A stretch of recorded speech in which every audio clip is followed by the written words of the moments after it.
Hello guys, welcome back to this channel and thanks for viewing this video. And don't forget to like this video, to comment, and also to subscribe in order to get updates whenever we publish new videos. Today, I would like to come back to the concept of classes and methods. I would want to only focus on the predefined classes and methods. In my previous video, I talked about packages, classes, and method, and we could see that we can have predefined classes, which means that classes and methods that are provided to us by the Java API.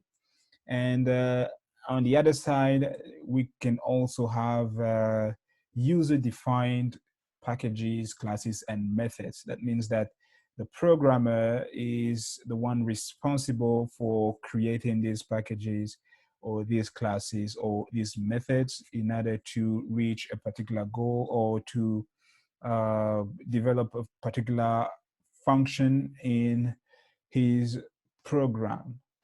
But in this video, as I said, I will only focus on the predefined classes or predefined packages or predefined methods. And I really want to show you in more details how to use predefined classes and predefined methods. So it's just kind of showing you like the logic you need to follow in order to use the predefined methods in a proper way. So if we can recall, in the previous video, we say that a class is a unit of a Java program, is like the essential unit of a Java program. And we also said that a class is used to group methods. And we also defined a method as a collection of instructions that are used to accomplish a certain task in your program.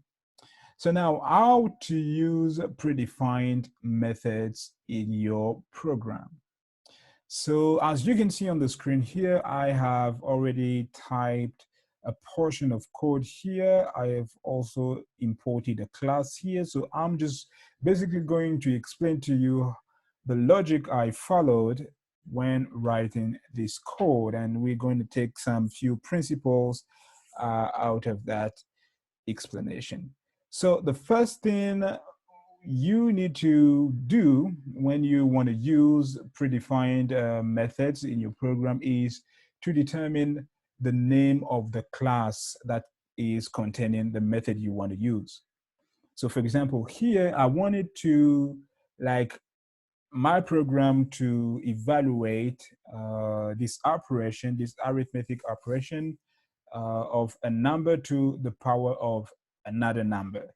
So in order to do that, I needed to determine the name of the class that would contain such a method. And that class is the math class. In Java, there's a predefined class that is called the math class.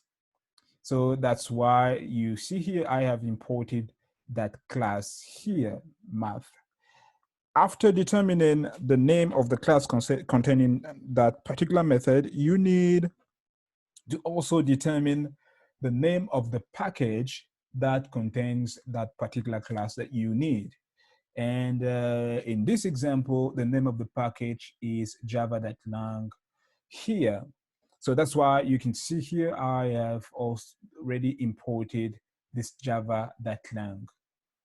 That math. So math is the class, java.lang here is the name of the package I want to use.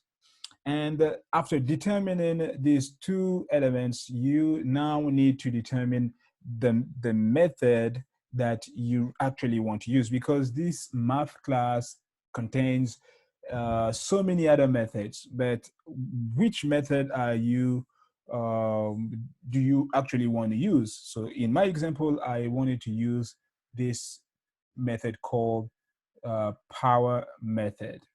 As you can see on the screen, here. So this method will allow me to evaluate a number to the power of another number.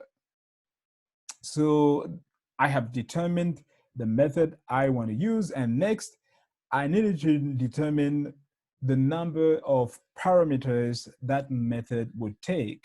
And as you can see here, these variables inside the parentheses here are what I'm talking about when I'm saying parameters. So this method uses two parameters in order to evaluate.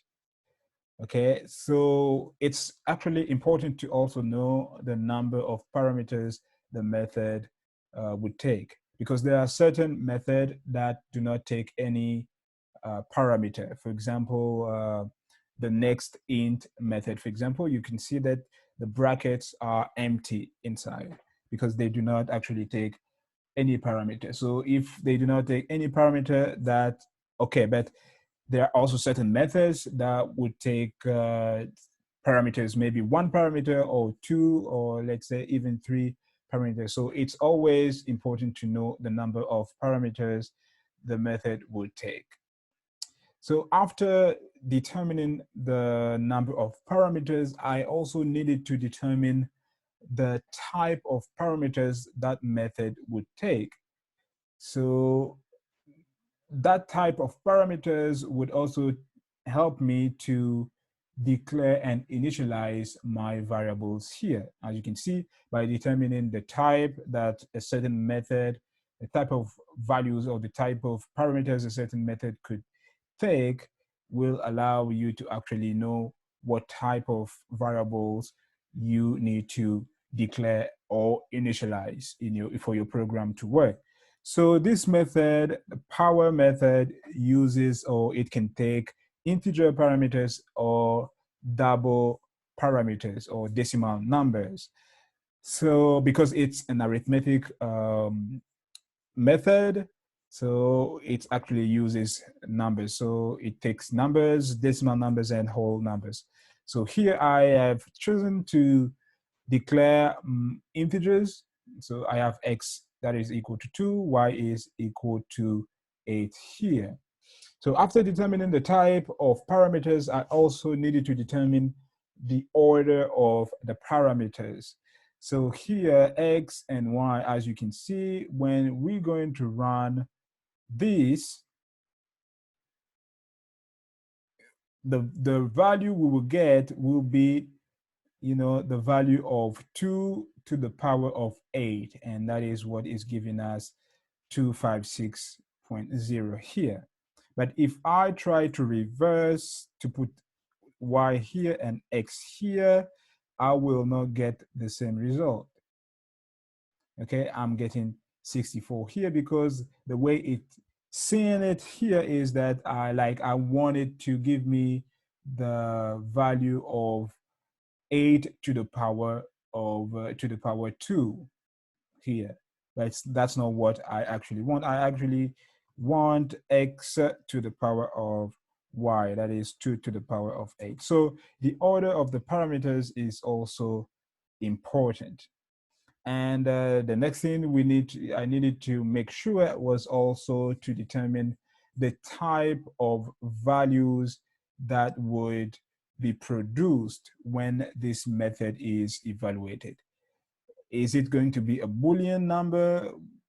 That means a true or false value? Is it going to be an integer? Is it going to be a decimal number, or it's like a method that would not return any value at all?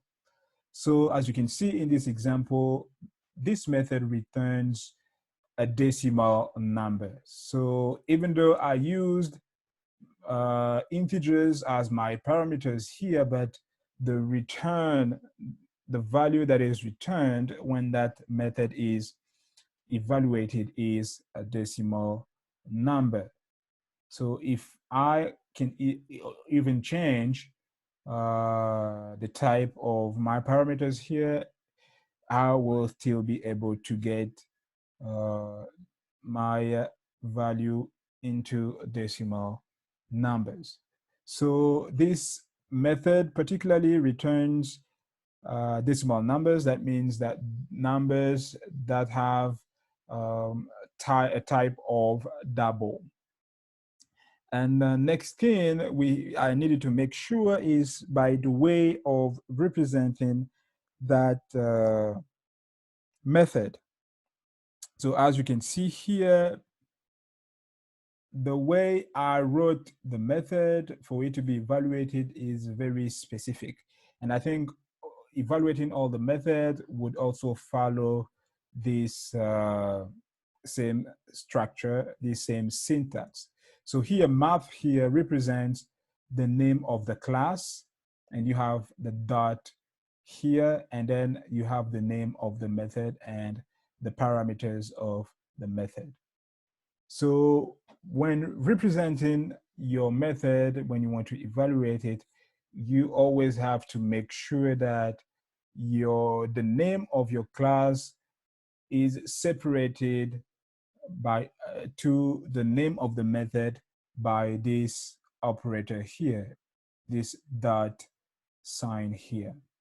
And that dot is called a member access operator. So that was actually it. So I can even give you another example. For example, if I want to use some input in this example, so I would say static scanner input, new scanner, system that in, and I have to import the package.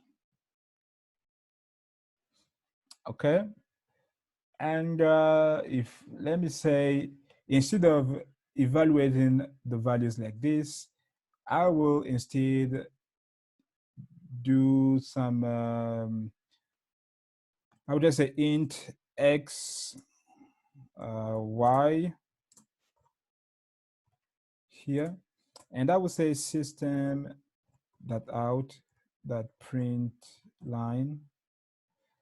I'll say enter the value of x like this. I need to put a double quotation.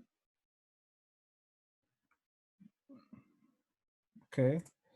And down here, I would say x is equal to input that next int. So as you know, next int here is the name of the method, and the method here does not have any parameter inside. So that's why I am only putting the brackets and nothing inside. So it does not require me to put any value inside. So, and input here is the name of the object. And as you can see, the name of the object is separated to the name of the method by the member access operator, this dot between them here. So that's actually how you do that. I will do another system that out, that print line, and I will say enter the value of y. And I will say y is equal to input that next int, like this. So that's actually how this program is supposed to run. So if I run this program, so it says enter the value of x. So if I say x is equal to 3, for example, it enter and it says enter the value of y, and I say y is equal to 2. So what it's going to do is that if I hit enter here, the value I'm going to get will be x to the power of y is equal to 3 to the power of 2. that will be 9. So if I hit enter here, oh, sorry, what did I do? I'm supposed to type 3, 2, hit enter here. So x to the power of y is equal to 9.0 here. So as you can see, it's always the same logic. I have imported the class. You know, you import the class based on the package here. So this class scanner is contained in the java.util package. And so I needed to make sure which method I had to use, and if the method would take parameters and the type of values it would return. And also, so based on that, I had made sure that I have declared the correct variables with the correct type, and everything is working properly. So guys, that was it. How you can use predefined methods, predefined classes. Just follow this logic and everything will be all right. So that was it for today. Thanks for viewing this video, and I hope it was informative. And let's meet in the next video. Bye.